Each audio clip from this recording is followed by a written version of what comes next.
ইসলামের জেনার শাস্তি কি? বিবাহিত হলে পাথর মেরে রজম করা, মৃত্যু নিশ্চিত করা সরকার করবে। অবিবাহিত হলে একবারে জুমার নামাজের পর একবার সকল মানুষের সামনে বেত্রাঘাত করবে। হ্যাঁ, এটাই তো জেনা ব্যভিচারের শাস্তি ইসলামে। এখন এই দেশে 90% মুসলমানের দেশ, আমাদের মতো হুজুরের অভাব নাই, তারপরে আবার দুইটা লোক ব্যভিচারিণী ধরা পড়লে বিয়ে করায় দেয়।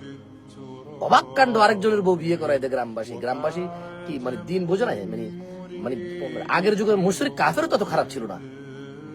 আগের যুগের মুশরিক কাফের এত নিকৃষ্ট ছিল কিনা আমার জানা নেই। আরেক বেটার বউ বিয়ে করাই দিচ্ছে।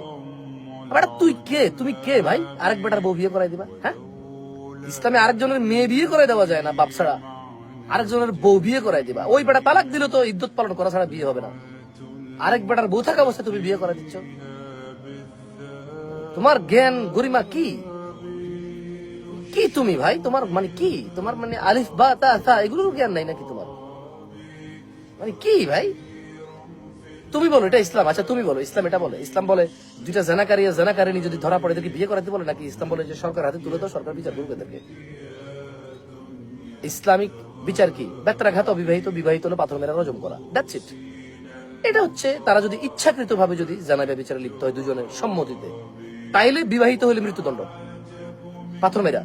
আর যদি মেয়ে রাজি না থাকে, ছেলে জোর করে, তাহলে তো এমনি ওর মানে মৃত্যুদণ্ড। অবিবাহিত ছেলে হলো তো তার মানে তারে ছাড় দেওয়া যায়। রেপ যদি সে যদি রেপ করে ধর্ষণ করে, বুঝো না?